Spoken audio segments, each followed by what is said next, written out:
Selamat datang di Ngobrol Sehat bareng Raka Nama, saya Raka. Dan hari ini, saya jujur, agak cemas. Kenapa? Karena saya baru saja melihat ayah saya, usia 70 tahun, bangkit dari kursi, sambil pegang lutut dan berkata, "Duh, sendiku sakit lagi, lemas, pusing, dan senaik." Dan parahnya, semua itu datang setelah makan gorengan kesukaan. Kita pikir camilan itu cuma pengisi waktu luang. Padahal, bisa jadi penyebab utama kolesterol tinggi, asam urat, bahkan tekanan darah yang bisa bikin kita stroke mendadak. Untuk itu, saya undang narasumber luar biasa hari ini. Beliau adalah Dr. Siti Setiati. Dokter spesialis geriatri dengan pengalaman lebih dari 30 tahun menangani pasien usia lanjut. Bukan hanya itu, beliau juga membangun program Alzheimer nasional pertama di Indonesia dan penulis buku laris sehat di usia emas. Terima kasih Mas Raka. Saya hadir di sini karena terlalu banyak orang tua yang kehilangan kebebasannya hanya karena kebiasaan kecil yang tidak disadari. Tahu tidak, saya punya pasien yang dulunya aktif pergi ke pasar. Sekarang hanya bisa duduk di kursi roda karena komplikasi hipertensi, padahal semua bisa dicegah dari piring makan mereka. Wah, ngeri sekali ya Bu Dokter.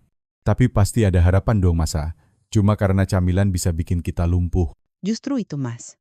Banyak camilan sehat yang orang anggap sepele, ternyata bisa menyelamatkan jantung, sendi, dan tekanan darah kita. Tapi, siapa sangka kalau tempe, pisang, atau air kelapa itu punya kekuatan sehebat itu? Jeda sebentar. Kamu lagi nonton dari mana nih Malang? Makassar, Padang, atau mungkin dari desa kecil di Kalimantan Tengah? Tulis komentar dengan usia kamu ya. Aku benar-benar pengen kenal kamu lebih dekat. Semua komentar bakal aku baca dan aku usahakan balas satu persatu.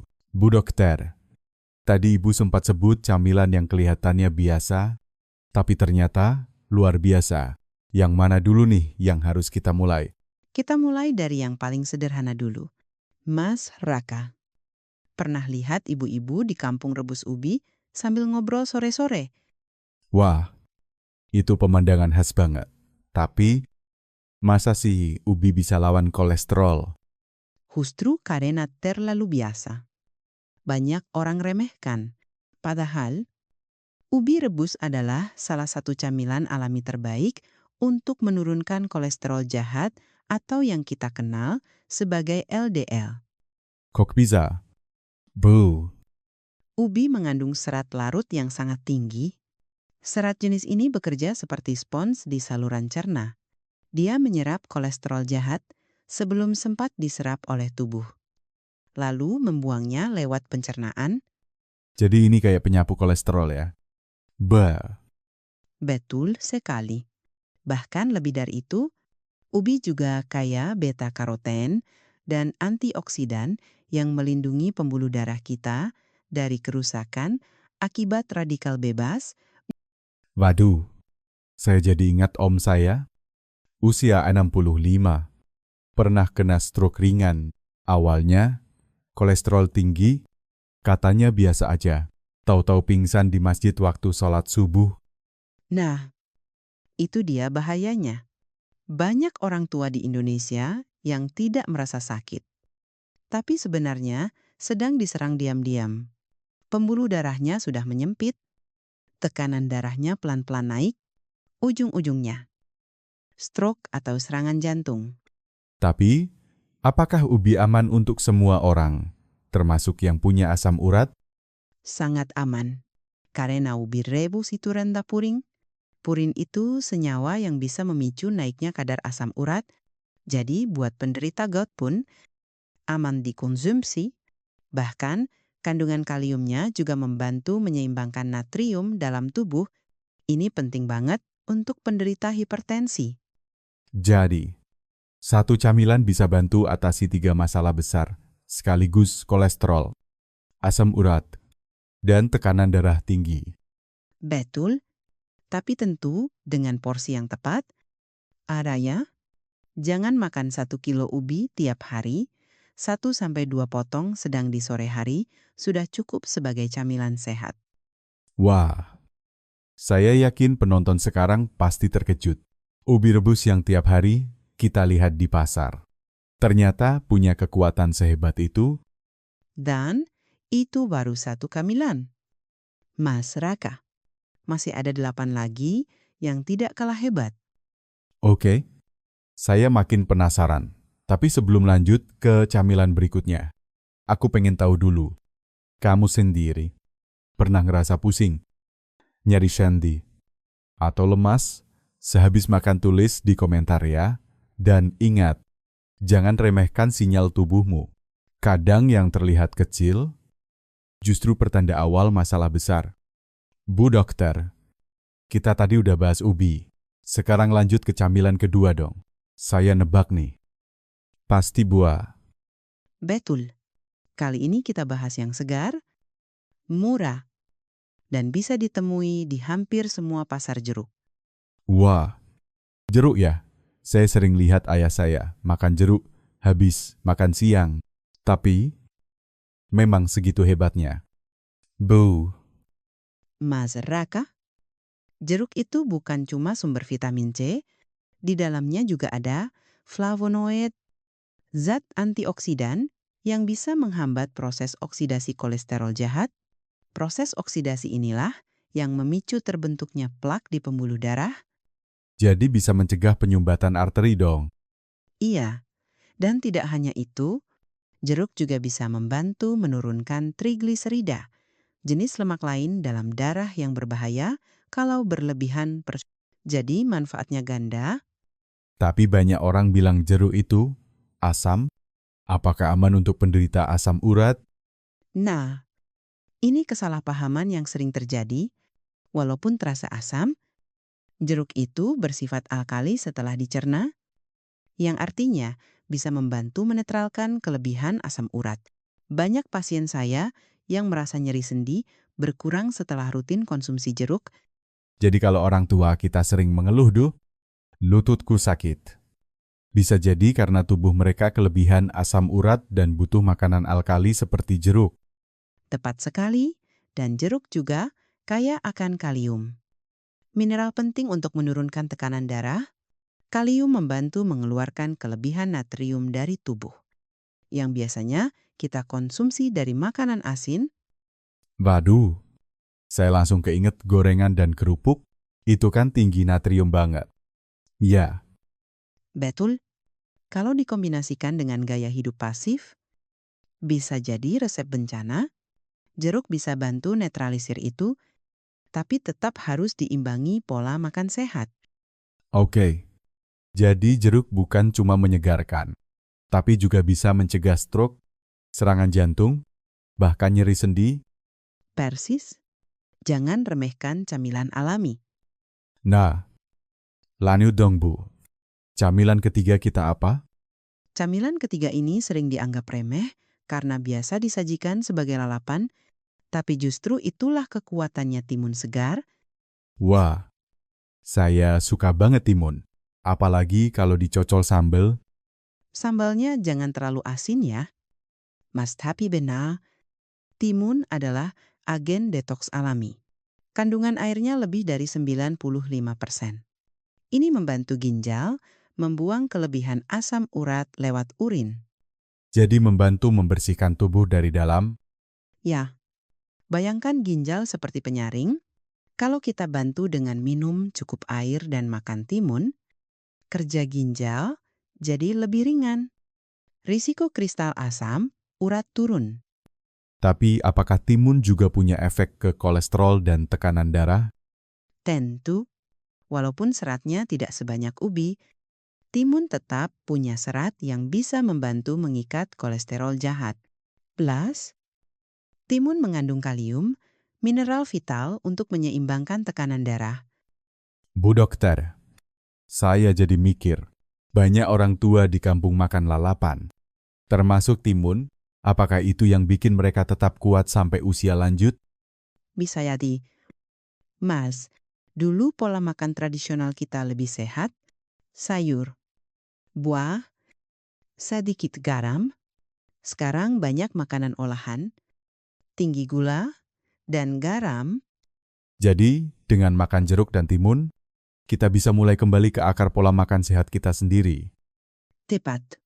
Dan itu juga cara kita menghormati tubuh kita di usia tua.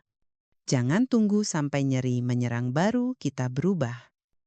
Waduh, saya jadi mikir keras sekarang.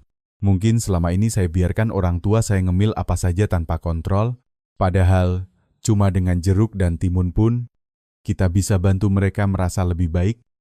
Sudah saatnya kita jadi penjaga kesehatan orang tua kita, Mas. Bahkan camilan bisa jadi penentu kualitas hidup mereka. Wah Bu Dokter, makin kesini makin menarik. Saya belum pernah membayangkan kalau timun dan jeruk bisa sehebat itu. Sekarang kita masuk ke camilan keempat ya. Iya, Raka. Dan camilan ini sangat dekat dengan lidah orang Indonesia. Warnanya oranye cerah, manis, dan segar. Coba tebak. Pepaya. Betul, pepaya bukan cuma pelancar BAB, tapi juga penjaga pembuluh darah dan anti peradangan alami. Loh, saya pikir pepaya cuma bagus buat yang susah buang air besar. Leo, Itu pemahaman yang terlalu sempit. Memang betul. Enzim papain dalam pepaya membantu melunakkan protein dan mempercepat pencernaan. Tapi manfaatnya lebih jauh dari itu. sejauh apa? Bu, Dengan pencernaan yang lancar, lemak tidak menumpuk, kolesterol lebih mudah terbuang, dan tubuh menyerap nutrisi lebih optimal. Ditambah lagi, pepaya mengandung antioksidan seperti vitamin C dan karotenoid yang sangat ampuh meredakan peradangan. peradangan ya. Itu yang bikin sendi bengkak dan nyeri kan? Betul, penderita asam urat sering mengalami peradangan sendi. Nah, konsumsi pepaya bisa membantu mengurangi gejala ini secara alami, tanpa efek samping obat. Wah, saya jadi teringat ibu tetangga yang bilang lututnya nyetrum kalau malam. Mungkin dia bisa coba pepaya. Sangat dianjurkan. Apalagi pepaya juga kaya kalium. Kita sudah bahas tadi. Kalium membantu mengatur tekanan darah. Jadi, manfaat pepaya benar-benar lengkap. Saya suka banget gaya dokter menjelaskan. Gak cuma teoritis, tapi langsung bisa dibayangkan. Nah, sekarang lanjut ke camilan kelima ya. Oke, camilan ini juga sering kita temui di pinggir jalan, di pasar malam, atau di depan sekolah. Warnanya kuning cerah. Rasanya manis gurih. Coba tebak. Jagung rebus. Betul sekali. Jagung rebus adalah camilan sederhana dengan manfaat besar. Tapi Bu, jagung kan karbohidrat. Banyak yang takut gemuk kalau makan itu.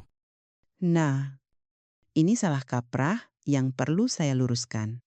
Jagung rebus mengandung serat larut, seperti halnya ubi. Serat ini mengikat kolesterol jahat LDL dan membawanya keluar dari tubuh sebelum diserap. Jadi efeknya mirip dengan ubi rebus ya. Mirip, tapi jagung juga punya keunggulan lain, rendah purin. Artinya, aman bagi penderita asam urat. Ini penting karena tidak semua camilan alami cocok untuk mereka. Wah, saya baru paham sekarang. Jadi banyak camilan alami yang orang takutkan itu justru aman asal tahu cara makannya. Betul, kita harus berdamai dengan makanan alami. Jagung juga mengandung kalium, membantu menjaga tekanan darah tetap stabil. Jadi kalau kita makan jagung rebus di sore hari, itu bukan hanya bikin kenyang, tapi juga bikin jantung dan pembuluh darah kita lebih sehat. Ya, selama tidak dicampur mentega asin atau keju berlebihan, ya. Jagung rebus polos adalah pilihan terbaik. Waduh, saya jadi merasa bersalah nih. Biasanya beli jagung pakai topping semua. Nah, itu jebakan modern. Kita sering jatuh cinta pada rasa dan lupa pada fungsi. Hahaha, kalimatnya tajam, tapi benar banget. Ingat Mas Raka, makanan sehat itu bukan yang mahal, tapi yang tahu kapan, berapa banyak, dan bagaimana kita memakannya. Noted banget. Jadi pepaya dan jagung rebus, dua camilan rakyat. Ternyata bisa jadi senjata melawan penyakit kronis orang tua ya. Ya, dan dua camilan ini mudah ditemukan, murah, dan tidak menakutkan. Kita hanya perlu mengubah pola pikir. Bu dokter, makin lama saya makin ngeri juga ya. Ternyata camilan bisa menjadi penyebab dan penyelamat sekaligus, tapi juga makin semangat. Karena ternyata solusinya dekat banget. Itulah yang ingin saya tanamkan. Maraka, jangan tunggu sampai pembuluh darah pecah di otak atau kaki bengkak karena gagal ginjal. Baru kita tersadar. Waduh, kieras tapi niyata. Oke, lanjut yuk ke camilan keenam. Apalagi nih yang bisa jadi penyelamat kita? Camilan keenam ini mudah ditemukan sepanjang tahun. Warnanya cantik, rasanya manis sejuk, dan sering dibawa anak sekolah. Apel, Wah, apel ya. Saya pikir itu camilan bule. banyak yang pikir begitu, tapi sekarang apel lokal juga mudah ditemukan di pasar tradisional. Dan tahukah Mas Raka, apel adalah salah satu buah terbaik untuk menurunkan kolesterol, Serius, apa rahasianya? namanya pektin. Itu serat larut yang unik karena bisa mengikat kolesterol jahat LDL di usus dan membuangnya sebelum diserap tubuh. Ini seperti penjaga gerbang yang melindungi aliran darah kita. Wah, ini kayak sistem keamanan tubuh ya. Tapi ada lagi nggak manfaatnya? Ada. Apel juga mengandung quercetin, antioksidan yang membantu melebarkan pembuluh darah dan mengurangi peradangan. Ini sangat penting untuk penderita hipertensi. Kalau dinding pembuluh darah meradang dan menyempit, tekanan naik drastis. Jadi apel bisa bantu turunkan tekanan darah juga. Ayah. Dan karena sifat alkali ringannya, apel juga bisa membantu menetralkan kelebihan asam urat. Mungkin tidak sekuat obat, tapi sangat bermanfaat sebagai dukungan harian. Waduh, saya jadi ngebayangin ibu saya di rumah. Tiap pagi cuma ngopi dan makan kue kering, mungkin lebih baik saya ganti dengan potongan apel. Itu langkah kecil yang bisa menyelamatkan masa depan. Kita harus mulai dari rumah. Jangan tunggu sampai ayah, ibu kita tak bisa jalan karena sendi, kaku atau tekanan darah melambung. Saya setuju, Bu. Sekarang kita masuk ke camilan ketujuh ya. Siap. Ini favorit semua orang waktu cuaca panas. Semangka, Wah, ini camilan wajib di bulan puasa. betul. Dan lebih dari sekadar pelepas dahaga, semangka adalah diuretik alami. Artinya, membantu tubuh membuang kelebihan cairan dan racun, termasuk asam urat. Jadi bisa bantu kerja ginjal. Sangat membantu. Kandungan airnya yang lebih dari 95% memudahkan ginjal mengeluarkan asam urat. Ini penting untuk mencegah serangan gout, yang bisa membuat seseorang tak bisa berdiri karena nyeri luar biasa di malam hari.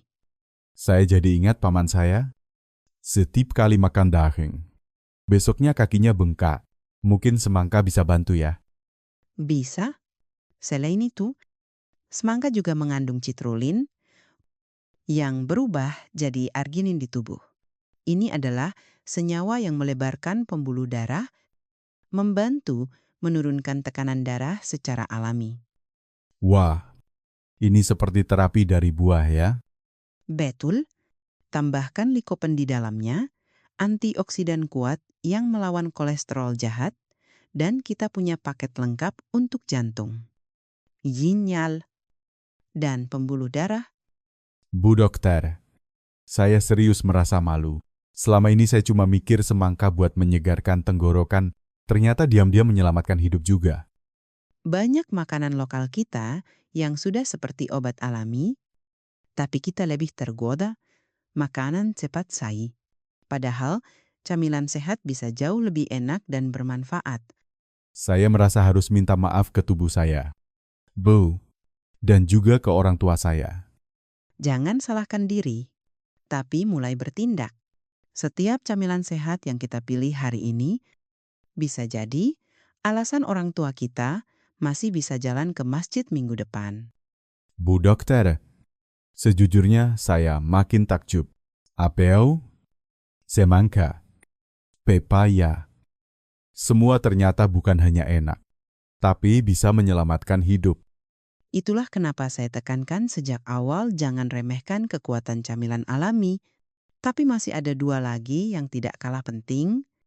Wah, ini dua terakhir ya. Ayo kita bahas sekarang.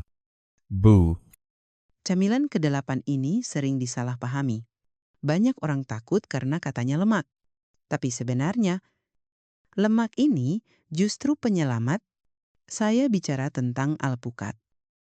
alpukat tapi Bu, katanya lemaknya tinggi. Bikin kolesterol naik. Nah, ini kesalahan besar yang bisa jadi mahal harganya.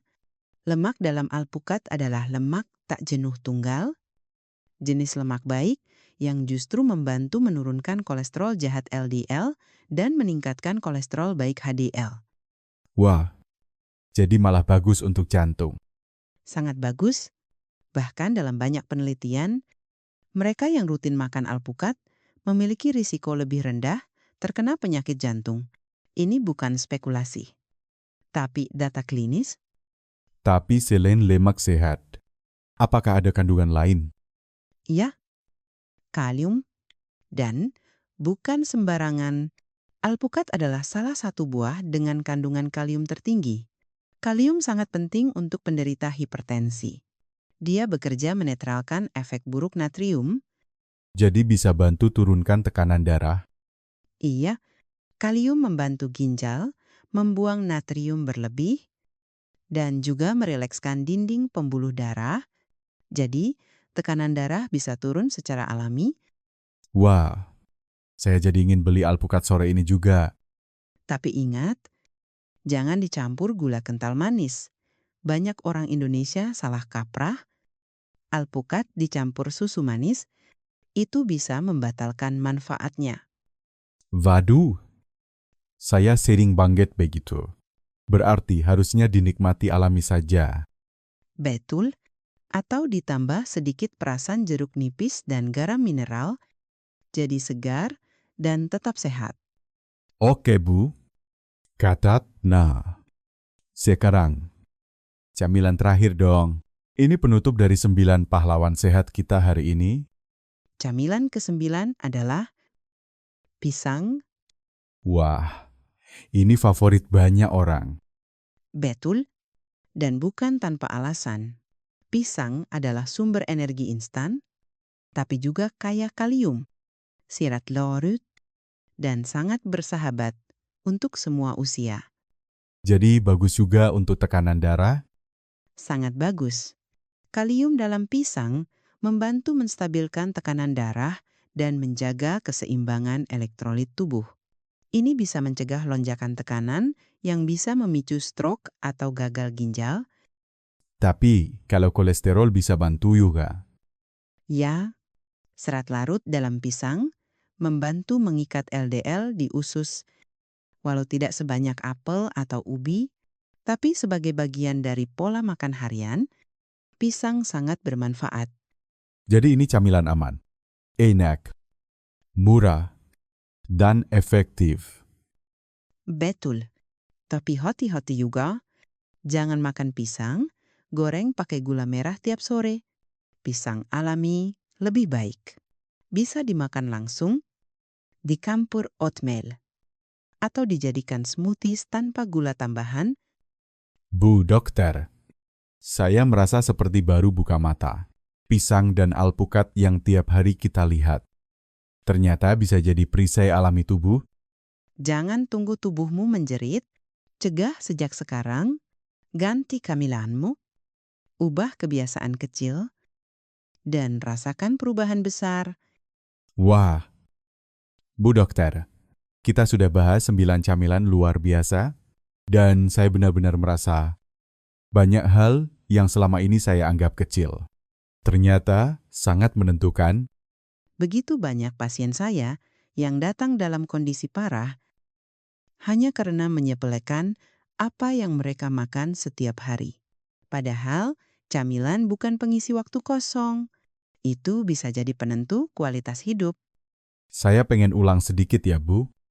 Biar teman-teman ingat ubi rebus, si penjikat kolesterol, yeruk, penjaga arteri dan tekanan darah, timun segar, pembersih ginjal alami, asterisk pepaya, pelancar pencernaan dan pereda peradangan, jagung rebus, rendah purin dan sahabat jantung, apeu, si pektin penurun kolesterol, zemangka, pendingin tubuh sekaligus penurun tensi, alpukat, si lemak sehat dengan kekuatan ganda, dan pisang, camilan sejuta umat yang bantu stabilkan elektrolit. Dan semua itu murah, mudah ditemukan. Tidak perlu resep dokter. Hanya butuh niat dan konsistensi. Bu Dokter, saya pengen tanya, kalau saya ingin bantu orang tua saya, mulai dari sekarang, langkah pertama, apa yang harus saya lakukan? Langkah pertama, bersihkan dapur dari camilan olahan, gorengan dingin, keripik asin, biskuit tinggi gula. Ganti isi toples dengan potongan buah, ubi kukus, atau jagung rebus.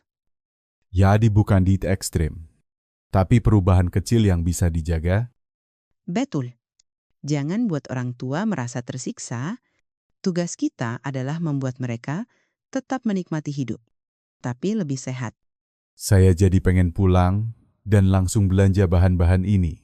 Teman-teman, kalian juga ya.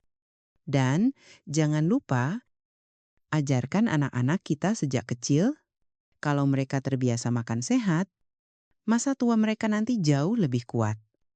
Bu Dokter, saya benar-benar terima kasih. Hari ini saya tidak hanya belajar, saya tersadar. Terima kasih juga sudah memberi saya kesempatan bicara, karena kadang nyawa seseorang bisa diselamatkan bukan di ruang ICU, tapi dari camilan sore hari. Kamu yang sedang menonton ini, mungkin kamu merasa tubuhmu lemah, atau orang tuamu mulai sering mengeluh.